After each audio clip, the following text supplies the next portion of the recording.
Hello guys and welcome back to TNT Madness. Today we're going to be looking at something that I haven't really covered in depth, and that is reverse defense. And personally, my favorite and really only reverse defense that you'll pretty much ever need, and it's actually really simple. So this is a Regen reverse defense. Essentially what it is it's an upside down cone or pyramid that has lava on top of it and water below the actual block, so it regenerates. So if you don't know what reverse is, it essentially just means when someone fires a cannon that can reverse stack, which means sand stack from Y0 upwards, and then hybrids to the bottom of your base. And of course, if you don't have if you're not doing from the top of your base to the bottom, or if you're doing it in the overworld when it's in the sky and don't have walls that are at the bottom, then people can just tunnel through the bottom and then just fire upwards to the bottom of your base, which is not very fun because it's actually quite a common way to get raided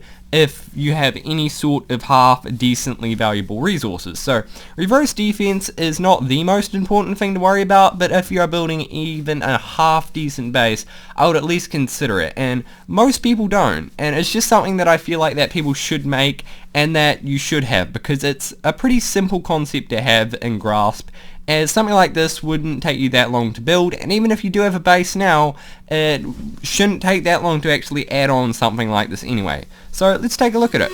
So to start off with, like all regen walls, if you destroy this essentially anywhere, it's going to regenerate straight away. This is just a common trait of any wall.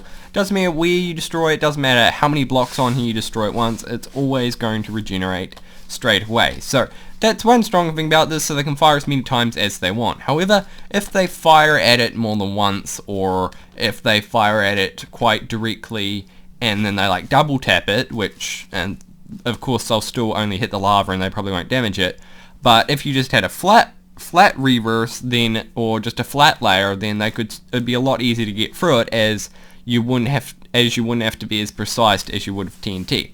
So the only reason this is sloped like this is because you get all the advantages of a 45 regen. So this is essentially just a 45 regen on the bottom of your base, and it's tougher than a 45 regen because people can't sand stack on top of your 45 regen. So it makes it extremely strong, and it's a lot easier to build than a 45 regen as well, especially since you're only building on the bottom of your base.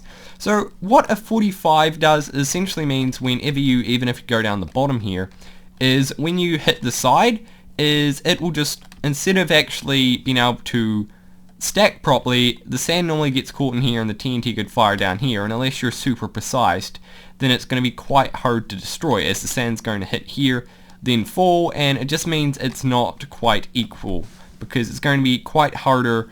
It's going to be a lot harder to get your sand to actually hit the block, as it's going to fall down straight away. So for an example of just blowing up the bottom of your base, if we go ahead and just do a simulated attempt of a hybrid here, we can see that this should blow up the bottom here, but of course, as you can see, it essentially regens straight away. So I think this is extremely strong wall, and you probably won't really understand how strong this is unless you've been raided by it before. But anyway, you probably heard enough of me rambling, so let's get on with the tutorial.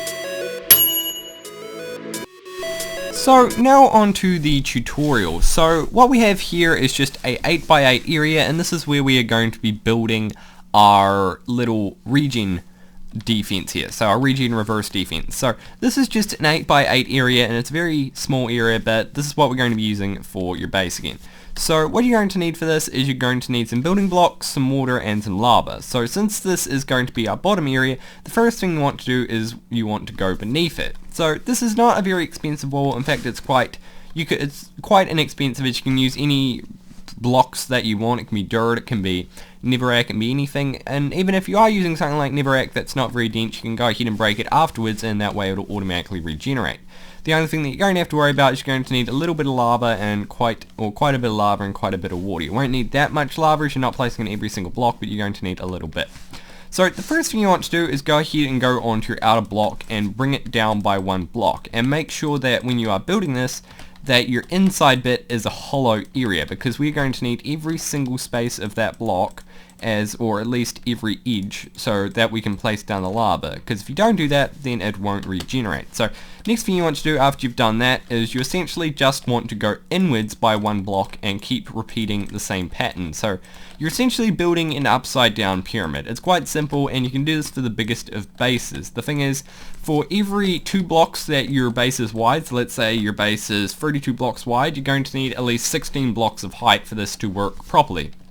So for example, this is 8, so this is going to need a total of 4 blocks going down. So if we go ahead and just continue doing this, you can have the middle block be just 1 or 2, but since we're doing an 8x8 area and it's even numbers, it's going to be a 2x2 area. So if we go ahead and fill in this, and go inside here, because that's where we're going to be placing down the lava, we can see we have this closed up area now. So next thing you want to do is go ahead and just place lava on every single corner around here, so, or like every single area. What I recommend doing is starting around off the corners if you don't have much lava, and then just placing lava in the bits in the middle where it can continue around. And as you can see, I am on fire, but if we can go up slightly, we can see what this looks like.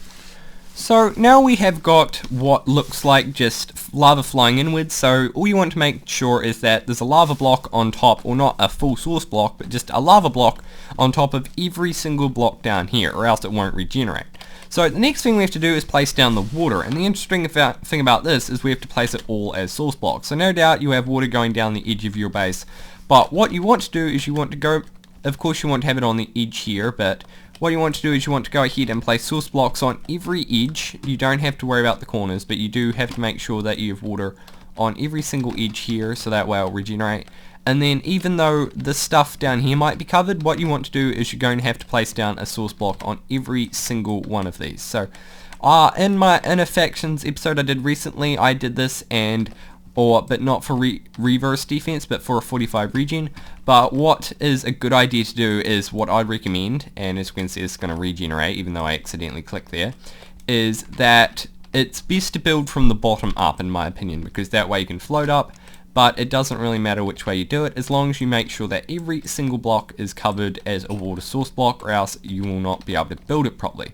So as we can see, we've now made all of this a water source block, and as we can see, so that's essentially all it is. It's a very, very simple defense that is extremely strong and effective, and if you build this, you're very unlikely to even have the most skilled cannoners destroy you. And the great thing about this is, even though it may not be impenetrable, it's going to be extremely strong, and it will take more time than there is sense to actually destroy it. So once you've made this, you'll not have to worry about anyone or reverse cannoning you ever. So anyway, I hope you guys did enjoy this video. If you haven't noticed, I have started doing videos in Quad HD because of my new monitor. It went down extremely well in the last episode when I was doing my factions episode. So if you want me to keep doing this, then please hit that like button. I am going to stick with it for a while as it went down so well, and I quite like it, even though it does make it longer to render and upload, but I still think it's worth it. So even if you are on a 1080p display and you do have the spared bandwidth, just because of the way YouTube compresses it, if you stick it on that new 1440p option in your settings bar, you'll have the videos look a lot better, even though there is rain. So anyway, I hope you guys did enjoy this video, and goodbye from TNT Madness.